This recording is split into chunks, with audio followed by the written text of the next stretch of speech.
Today on Resource Talks, it's finally time to talk about lithium because this bull market might not be what you and I first thought it was.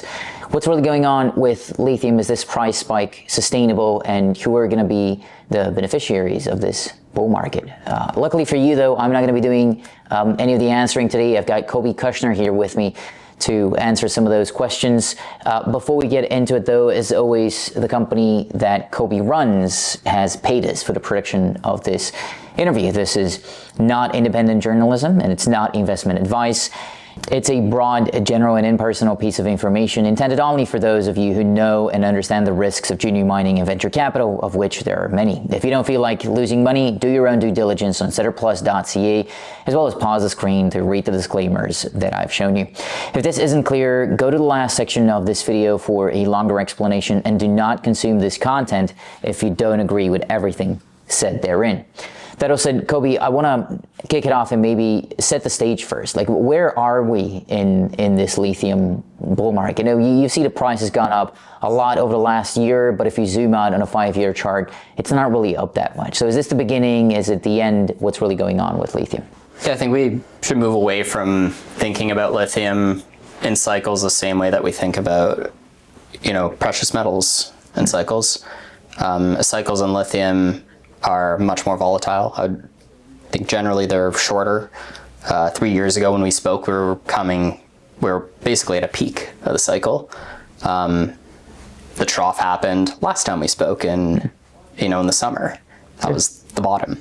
And yeah, prices have gone up quite a bit since then, more than tripled. But yeah, if you look historically, prices can move a lot higher. This is a volatile metal in the last decade. Generally, for those last 10, 12 years, lithium was the best and worst performing metal.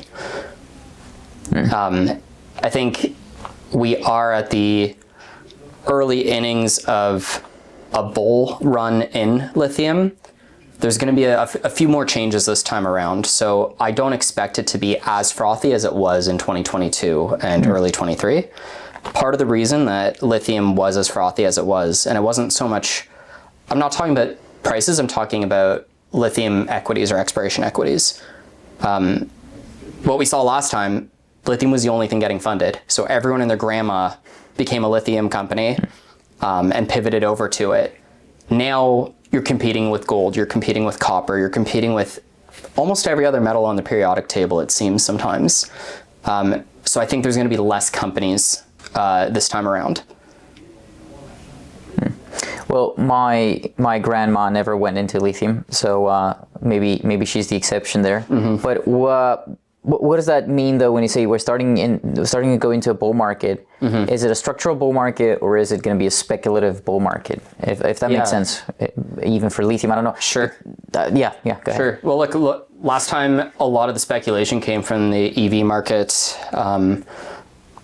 I guess there was a lot of hopium for EVs taking over the world that quickly, and that hopium still exists, but I think a reality check came, especially in the Western part of the world where people feel like no one wants EVs. A lot of the Western automotive manufacturers have pivoted away from their EV ambitions. That being said, the lithium narrative on a global scale is not really dependent on what happens in the West. Right now, it's still a market very much dominated by China. Last year, we saw more than 50% of new car sales sold in China are electric now. This year, I think it's supposed to surpass 60%. So the demand is growing, but what we're seeing this time around is other factors beyond just EVs. Stationary energy storage was a surprise, and I think that's the general theme of what's been happening over the last 6 months is analysts across the board underestimated how significant stationary energy storage has become. To give you color, in 2020, the demand that for lithium that came just from electric vehicles. So think about what in 2020 how novel it was to see a Tesla driving on the road. Now they're everywhere. But that demand from 2020, stationary energy storage has now surpassed that demand from EVs. that we saw. And in the next 5 years, some people think that stationary energy storage is going to surpass EV lithium demand. China, though, seems to control it all, if I can say that even. Like, they control demand, processing, therefore price discovery maybe as well? I think that it's harder and harder for them to control the price as time goes on. Lithium is now a much bigger market than it was during the previous run-up. You know, when we're talking 2021, 2022, the market was about 800 tons. Last year it was about 1.5. By the end of this year, we're looking at potentially 2 million tons, depending on which analyst you believe in. Yeah, it's as the market grows, obviously, it's becoming more of a global thing. China controls most of the downstream. What that means is they are okay to lose money all the way upstream as long as they're making their margins downstream. And in such a tight market, in a small market, it is easier to control the price. As an example, CATL, which is the largest battery manufacturer out there, most lithium ends up in a CATL battery. They are net buyers of lithium, but they also produce it at the raw material level. So they're okay to have inefficient mines, call it, in China, these lepidolite mines, and they're okay to lose money at that level, because by having, in a small market, just having 1 or 2 mines stay online, that's the difference between a surplus and a deficit. So if they're able to have those mines operate at a loss, it keeps prices low, and for them, they're winning. Yeah. So where does that leave us as a market? And there's details in there that I want to touch upon as well, but where does that leave lithium as a market? Is it still oversupplied? Is it starting to get balanced now? Is it entering a tightening phase, and that's why the price is going? What's going on? That's a good question. I think it's worth giving context that the market has largely been in balance over the last 5 years, let's say. We saw a small deficit in 2022. I'm talking about 25,000 tons approximately in 2022. And that saw spot prices go north of $80,000 a ton for carbonate. And here we are now where in 2025 alone, demand has grown quite a lot faster than supply has. And we're looking at a deficit, again, depending on which analyst, but now at least there's consensus where generally analysts believe that there is, on the lower end, you're talking, 70,000 ton deficit. So last year was approximately in balance, small oversupply. This year, we're looking at the deficit to return by the end of the year. I do want to know more about that, but people listening should also want to know more about Tara Hutton, who doesn't only make the invisible investable, but they've made this video free of YouTube ads by sponsoring it. Tara Hutton is built for the people who are tired of going through boring PowerPoint decks and geological jargon when they're analyzing mining companies. It's a digital platform where the data, the story, and the context sit together so mining investors can use visuals to understand the why without needing a geology degree or a week off work. And if you're on the company side, it's a great way to present your project like a serious operator with everything investors keep asking for in one place. Contact them at terahutton.io. Who do you trust in terms of analysts? I mean, and the way you and I met, you were still on the sell side as an analyst. So essentially, when I see who's covering lithium, it's sell side analysts who obviously they more or less have to be bullish lithium. Buy side analysts who might be just overweight lithium, so they have to be bullish as well. And then like you right now, you also run a lithium company, right? So I wouldn't expect you to sit there and be bearish lithium. So who do you listen to? Where do you get your data and information on lithium? A lot of different people. I think it's important to listen to both the bulls and the bears. You're right, like everyone is biased, whether you're on the sell side or the buy side. I think that analysts that I highly respect and follow their stuff quite frequently is Chris Williams of Adama's Intelligence. I like to think he's less biased than other sources, given the nature of Adamas's work.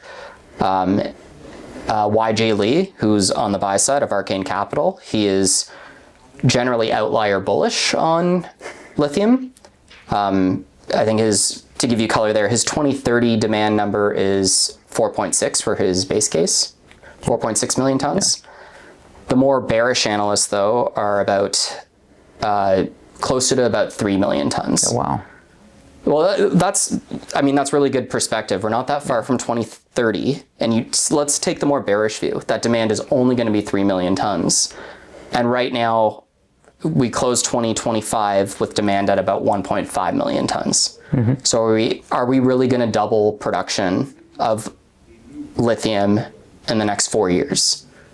Well, are we going to find that much supply, or what do you think the probability of that happening is? Yeah, I'd say it's unlikely, very low, at least in terms of bringing that supply online in the next 4 years. I think is highly unlikely. You might have said the same thing though last time around, where new supply did come on and it flooded the market. Why couldn't that happen again? I'll say 3 reasons. The first one we somewhat touched on. The market's much bigger now. Mm-hmm. The magnitude of the deficit that is coming is, depending on which analysts you follow, 3 to 4 times the size of the magnitude that we saw in 2022, which led to the big price run up. But obviously, like, high prices could cure high prices, and that's what we saw last time. And what I didn't account for, and what I think most other analysts probably didn't really see coming, was not just the flood of Chinese lepidolite. So taking a step back, lepidolite is a hard rock mineral. It's a mica. It's generally much more expensive to get lithium out of lepidolite than, say, spodumene, which currently dominates the market. So that came online, caught everyone off guard. It was a free-for-all back then. You had a bunch of mom-and-pop Chinese mines coming online, and on top of that, you had a bunch of African DSO come online, primarily out of Zimbabwe. So that swing supply is there. That can and probably will come back online, but it's much harder to flood the market when you're in a much bigger market. But a couple things have happened in the last 365 days. One would be the new Chinese regulations that have been put on these things. So back in 2022, 23, a lot of these small lithium mines in China were operating under a clay ceramic permit. Last year, the Chinese government said, enough's enough. Lithium is its own thing. This is a distinct metal that you're mining for. And it has major impacts to the tune. Analysts estimate like now Chinese local hard rock production is to the tune of 30 to 40% higher cost now. So now it was already up higher on the cost curve. So instead of that supply coming on at, call it 20K, it's now going to come online much higher than that because the cost curve is even higher. And looking at Africa now, Zimbabwe had this export ban that was supposed to kick in 2027 for concentrates. What these African countries are often trying to do now is they want to see downstream capacity built in their country, or at least midstream capacity built in their country, instead of shipping direct ore. Zimbabwe yesterday literally just moved that ban to yesterday. So that now adds, not in anyone's last forecast that I checked, but that probably increases the year-end deficit that we're seeing this year. So again, there's a limit to how much China can actually do that. Harder to do in a bigger market, harder to do locally in China, harder to do externally in Africa. What is the incentive price for bringing on just more traditional production, even if we're not yet? And I do want to talk about your DLEs or the African DSOs and stuff like that, but just traditional production from the sources that we know. What's the incentive price for bringing more on? Sure. So we can work back from first principles. Before I do, let's consider what's the IRR that you need to justify a new mine build. In gold, when I used to work for a major, if you wanted to bring a new project to, to Barrick, you needed a 15% IRR at the minimum. Barrick has a much lower cost of capital. Majors in gold have a pipeline of development assets. Majors in lithium, other than arguably Rio Tinto, don't have much of a pipeline of assets. So a lot of world-class development projects are still held by the juniors in lithium. So looking at Monona, looking at PMET and Cisco as well, they're held by juniors. And their IRR, their incentive, they need higher than 15%, I would argue. I think if you're a junior, you need closer to 30%. So in Canada, you probably need about, and for most of the world, in order to get that minimum IRR, let's be conservative, of 15%, you're looking at SPODCon prices of about $2,000 a ton for SC6 equivalent. Takes about 8 tons of that to turn that into chemical. So now you're at $16,000 a ton, but now you have to add conversion cost. So depending, if you're over east, conversion cost is cheaper. If you're over in the west, it's going to cost quite a bit more. So I would say conservatively, let's add 10 to that. You're looking at incentive prices for chemicals. So these are long-term. And I would say these are conservative numbers as well, of about $26 a kilo, $26,000 a ton for chemicals. So does that set a floor, or does it set a ceiling, if that makes sense? Like, could lithium prices go back to where they were in 2022, or couldn't they because of what you just told me? Yeah, look, if you're talking, a lot of people will say, like, including myself at some point, oh, I can't see prices going back to $80,000 a ton. We have to keep in mind there's very little volume that actually traded that high. That's just in a small spot market. But I also haven't seen a reason why couldn't they. We're entering into the magnitude of the deficit's going to be bigger this year than it was in 2022. Why can't we have buying sprees on the spot market again that bring prices up high? I haven't heard a good answer. Yes, there's swing supply, which we touched on. So talking about floors, I think we have seen floors come in, and I think the floors are probably lower than your typical incentive price, but those are more from the perspective of a major. A couple weeks ago, one of the largest spodumene producers, or at least the largest pure play spodumene producer, which is PLS, they have the Pilgangoora mine, and they just entered into an agreement with Canmax that sets a floor that retains all the upside. And that floor on spodumene con was set at $1,000 a ton for SC6, but keeps all the upside. Yeah. And that's an existing producing asset that's already sits relatively low on the spodumene cost curve. But those are your spodumines, right? What about the guys down in South America that produce it at a negative cash cost, or close to it at least, out of brines, for example? I don't know any that's producing it. Well, no, I'm exaggerating for effect, but they just produce it very cheaply is what I mean. Yeah. Yeah, look, they could make money throughout the cycle, often. Talking about the pros and cons of spodumene versus brines, much higher capital intensity for brines, much longer time horizons to get that into production as well. Spodumene typically will do better in a tight market because the majors will favor assets that are quicker to come online. And it's also low, much lower capital intensity, but yeah, you sacrifice the on the OPEX. It's more expensive on the OPEX. Yeah. Incentive price for brines depends on what it is you're doing, which brine. Like it really varies. I would say the lower end, you're talking Atacama here. So the best brine in the world for lithium, probably around 5,000 is their cost to 8,000.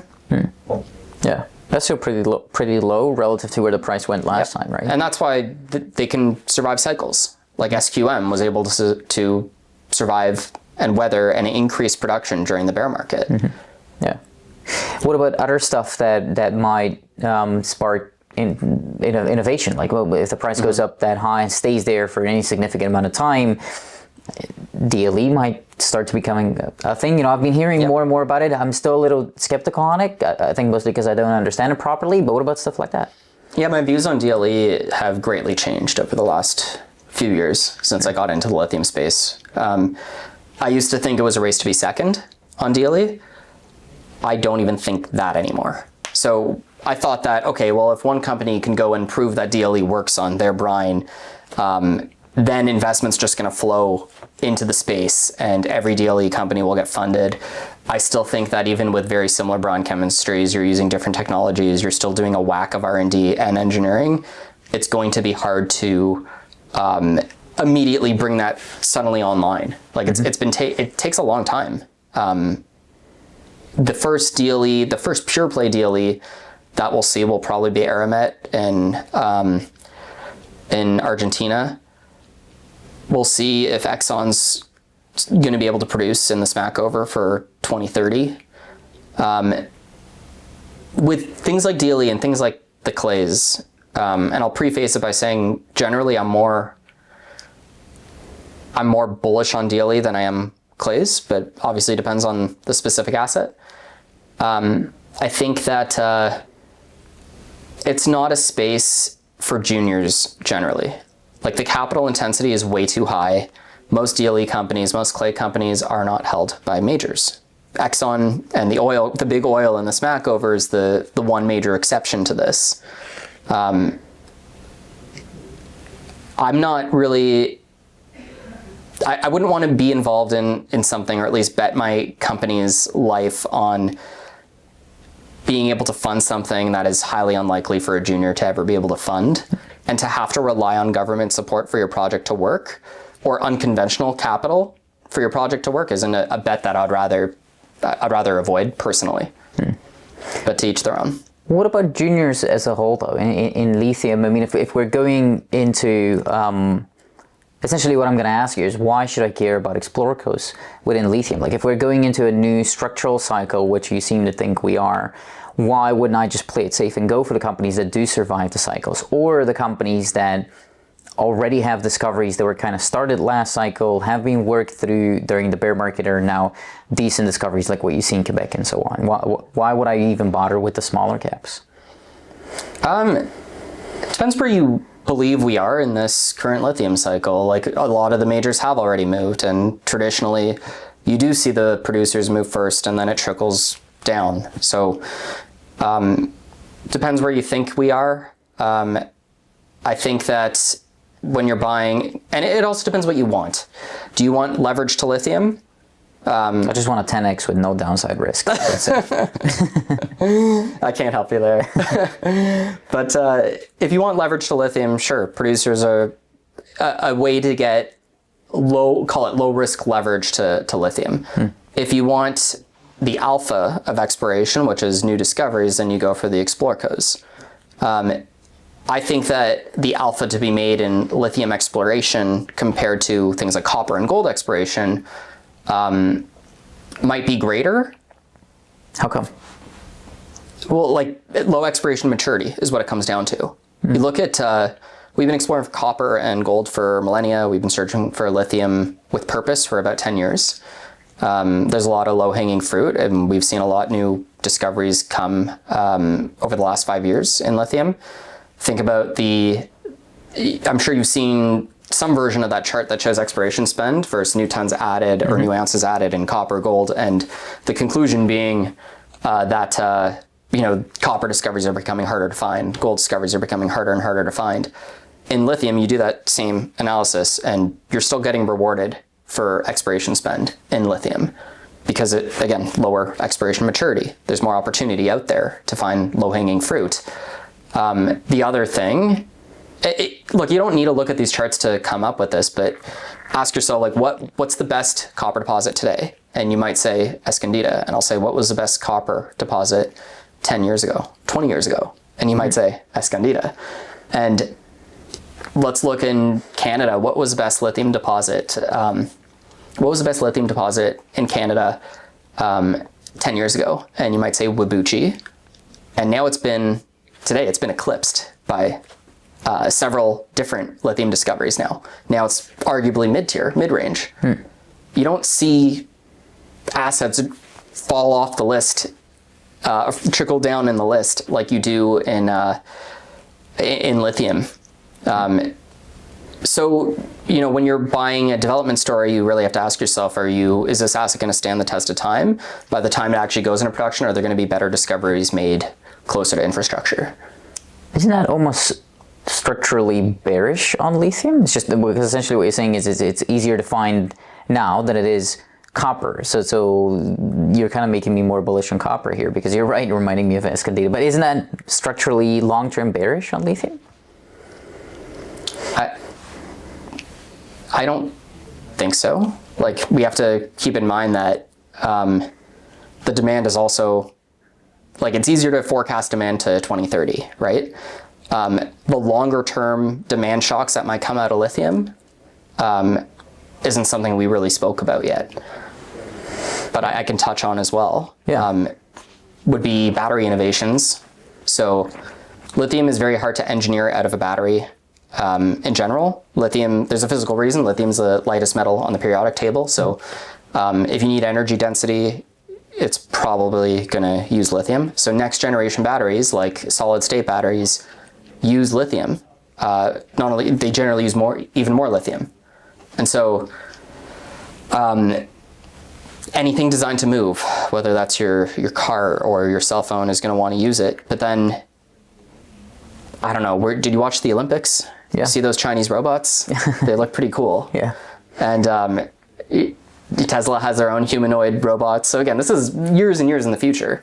Isn't it one of those things, like solid state batteries though and stuff like that, isn't that one of those things that's, always 10 years away? Like, it was 10 years away 10 years ago, and it's going to be 10 years away 10 years in the future. It sounds like new discoveries, Antonio. 10 years away and then 10 years again. Yeah. Sounds like DLE 20 years ago as well. Yeah, exactly. We didn't talk too much about inventory. Is that a thing? Like, I remember from following uranium pretty closely, that's something that was talked about a lot. How does that work for lithium? What's the inventory situation now? Yeah, look, it has these destocking and stocking cycles similar to uranium in that way. With spodumene, you might produce a lot, but it might not actually hit the market until the next year because the qualification period takes a long time. And then to convert it actually into battery grade chemical takes a long time. I can't really speak more to it than that. I don't follow uranium as closely as I do lithium. Yeah. Does the inventory matter to lithium as much as it does to uranium, is kind of what I was thinking. I'm not sure. I think that inventory levels is something that can be used for more short-term price predictions, but less so on long-term. So what matters most? And just tying this back to uranium again, in uranium, it's really a supply story. Like bringing on supply is hard, and so on and so forth. So supply matters most. Inventory might be second, and then demand is very stable and growing, but it rarely goes down, right? So what's that for lithium? What matters most? Is it inventory? Is it pricing, the volatility of pricing? Is it supply? Is it demand? What matters most?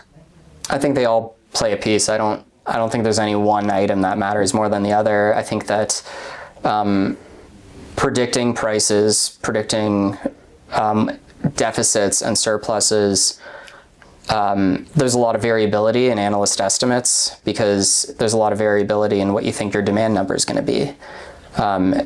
There's also, generally you would think supply estimates would have more consistency. Like, you can see what all 100 to 100, somewhere in there, 100 to 130 lithium mines out there are producing, but you can't,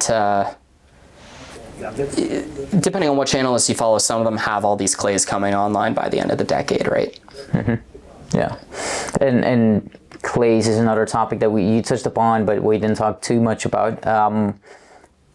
Is that a big risk, or how do you see that? Yeah, I think that things like clay and DLE, their incentive price is much higher generally because their capital intensity is much higher. So if you want to get we're being conservative when I say 15% IRR, you need even higher than spodumene, usually. The clays, the most known one is Lithium Americas and the Thacker Pass deposit in Nevada. No lithium major wanted to fund that. Why is that? Albemarle is sitting in Nevada as well. They've had a brine that's been producing since the 60s, and on top of that is a bunch of lithium clay enriched brines, and they actually have the water rights to do something with it, and they haven't. Albemarle also has, in the Smackover, they're producing, just not lithium, producing chemicals in the Smackover. Thacker Pass needed GM and the US DOE in order to kickstart that. And it goes back to what I say before, it's great, or depending on, if you're a taxpayer or not, it's great to have government support for your project. I just wouldn't want to have to rely on it in order for my project to work. Yeah. So there's a lot of clay out there. There's a lot of lithium enriched brine out there that's very low grade as well.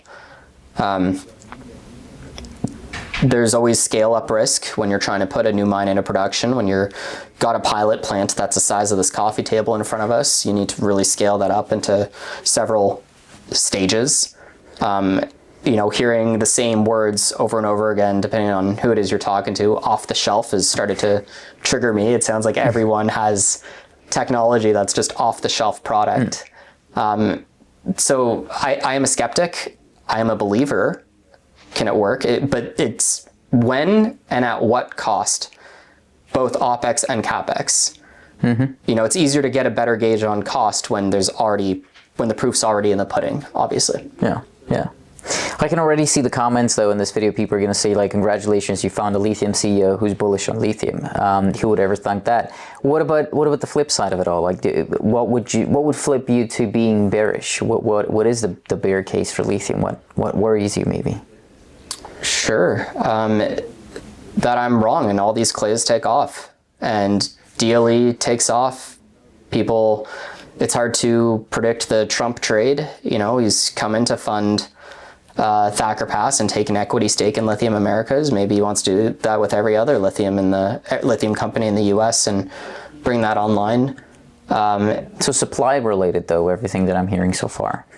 That's what could break the thesis, is supply related. I agree. I think it is supply related. So you don't see demand falling short? You think the probability of that is lower? Even if you factor in substitution risk of lithium, which I think is relatively low, you hear a lot of stuff on sodium ion batteries, you hear a lot less about it.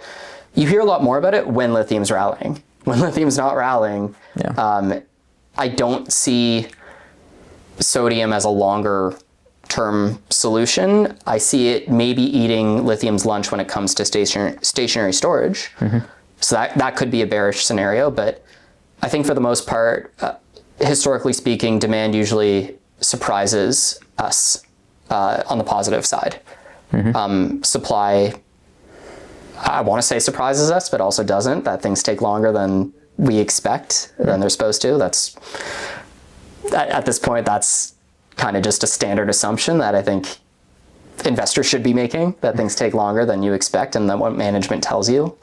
But yeah, on the demand side, let's look at beyond stationary storage.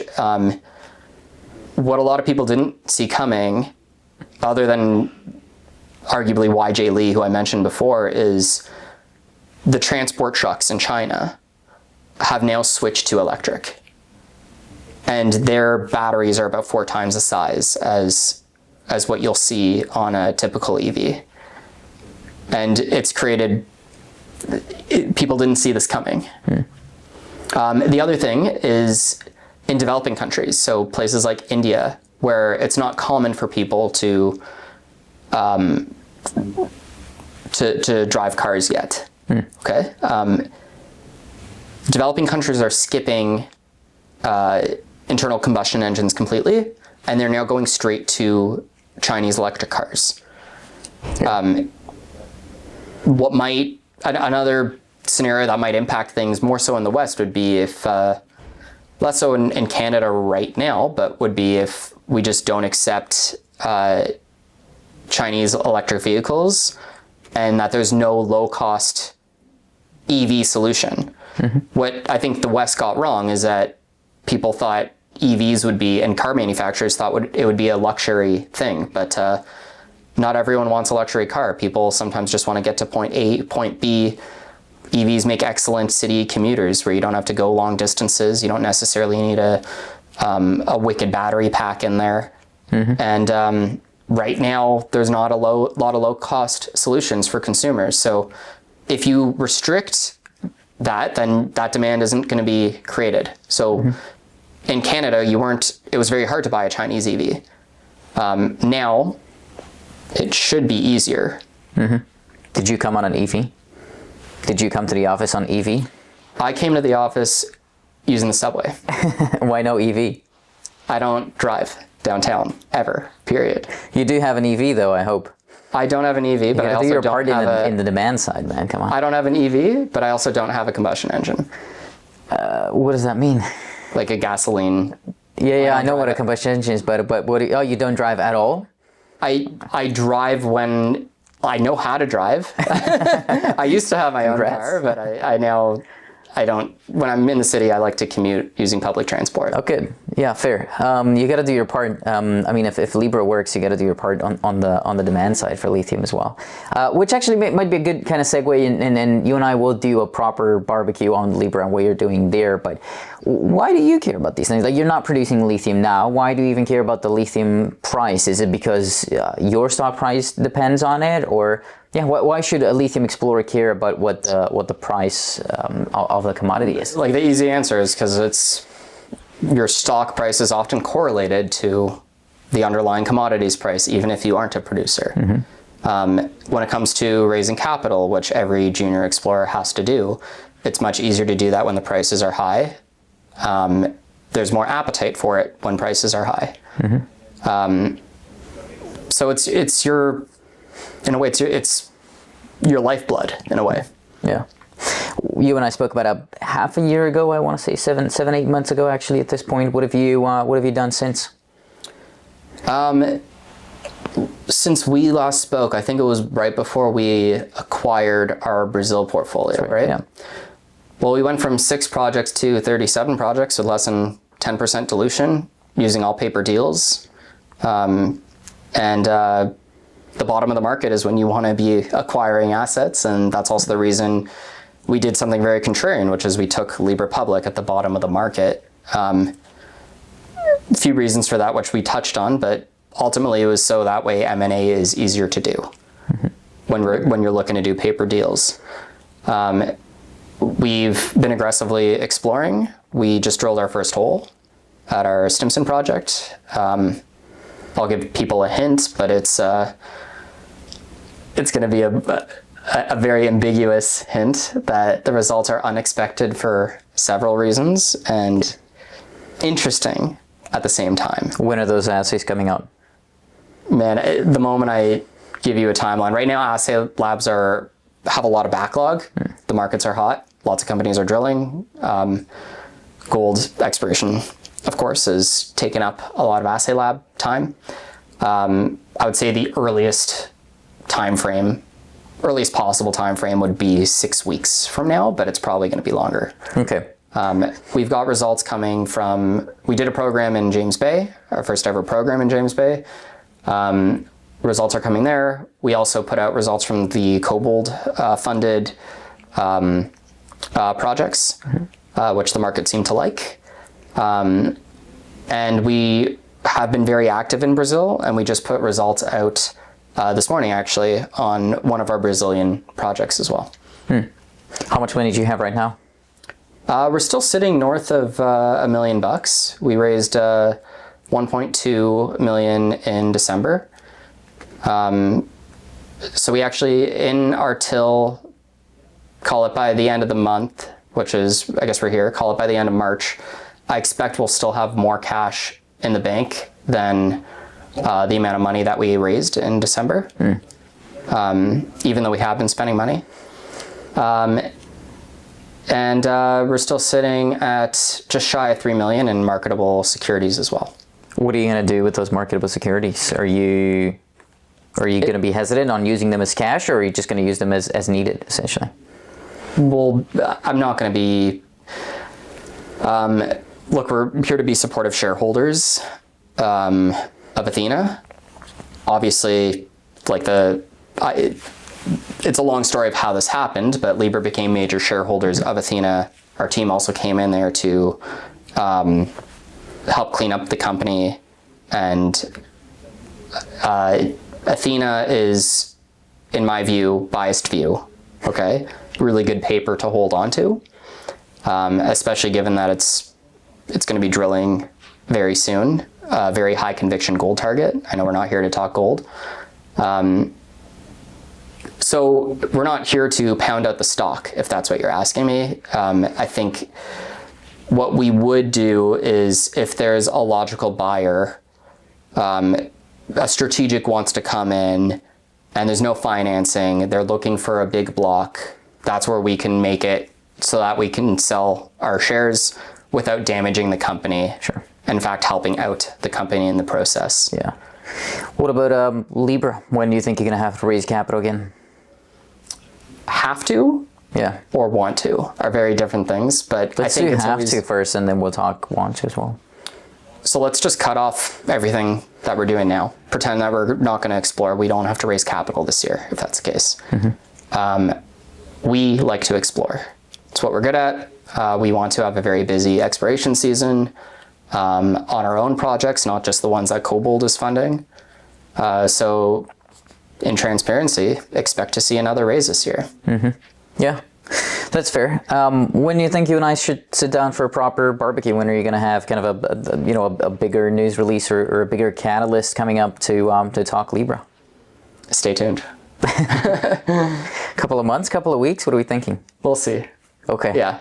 You're not giving me much. not. I'll let you do your thing then in that case. Right. Well, okay, good. Well, thank you so much for coming to talk to me about lithium. Appreciate the overview, and hopefully the thing that you didn't want to talk to me about is something we can talk about soon. But yeah, thank you so much for doing this. Yeah, thanks so much, Antonio.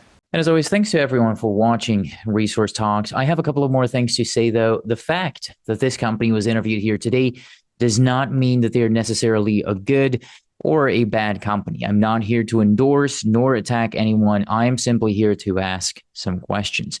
If you find that I have failed in asking a question that you would have liked to hear an answer to, which will happen as I'm not an experienced interviewer, please let me know, and I will try to correct that mistake in a future interview. As mentioned at the beginning, please understand that mineral exploration and development is an extremely risky business. Losing money is the norm and should be the expectation. This is a very complex sector, and the performance of individual companies typically depends on many different moving particles, including company-specific factors like geology, financing ability, and many others, really, as well as particles that are outside of the company's control, like geopolitics, macroeconomics, commodity prices, and many more, most of which are nearly impossible to fully understand. Moreover, these companies that typically get interviewed on Resource Talks are in the pre-revenue stage, which means they rely on the public markets for the financing of their operations, which could result in shareholder dilution. Furthermore, as a general rule of thumb, you'll be better off understanding that all company communications online, albeit this interview or their website and their presentation and their social media accounts, or even the social media accounts which you thought were your friends and then told you about a stock, everything really that these companies do is intended as marketing. And although I do not make buy or sell recommendations because there is a clear conflict of interest given the nature of my business, many out there do. And you should be aware of that inherent bias, and you should be careful out there. That bias is not always going to be clearly disclosed with everyone out there. So it is safer for you anytime you're watching any type of company-specific content to approach it with a dose of skepticism and assume that the party telling you about it is biased in at least some shape or form, because there will always be a bias. Again, albeit clear or not. So always ask yourself what the incentive of your counterparty is and never rely on them regardless of their incentives, but instead double check if what they're saying is true, again, by using setterplus.ca. The fact that I have no idea what I'm doing should already be clear to you at this point. I am not saying this to make jokes or laugh with myself. I just simply do not have a long enough track record of consistent investment profits. So I should, under no circumstances, be considered an authority on anything. Again, although this may sound amusing to you, believe me, it is not amusing and it is not intended as a joke. I'm simply pointing out a fact and warning you not to rely on anything I do or say. Unfortunately, at least to my understanding, nobody out there has any special abilities. The CEOs do not possess any superior knowledge, and they cannot know about what will go up, what will go down, or what will go in circles. Some people even believe that to be rule number one on Wall Street. Nobody really knows. None of us know whether any of the company's activities will result in a success, again, given that we're talking about high-risk activities where most of the times it ends in failure. Oh, so unfortunately, try as I may, I won't always catch all red flags or all challenges with the companies. So even if I did ask a few tough questions in here, don't rely on this being all of the tough questions. Again, these are complicated startups with many moving parts, and I am conflicted given the nature of this business. Therefore, I cannot guarantee the quality of anything presented in this video, and you cannot hold me responsible for any losses or damages stemming from the way you decide to use this interview. Viewers, listeners, and readers acknowledge and agree that the information presented herein did not constitute a solicitation or an offer to buy or sell any security or investment or to participate in any trading strategy. Resource Talks and all parties involved in the management of the business strictly disclaim any and all liability for losses and or damages, whether direct, indirect, special, or consequential, or other consequences, however so caused, arising out of any use or reproduction of the content published by Resource Talks or any decision made or action taken in reliance upon it. By consuming this content, all consumers vow to release Resource Talks and all parties involved in the management of the business from all claims, proceedings, or consequences. This is all to say, I know it's a lot of lawyer talk, but this is all to say that you shouldn't blindly trust me or anybody on the internet, and you should do your own research. Once again, social media is meant for entertainment.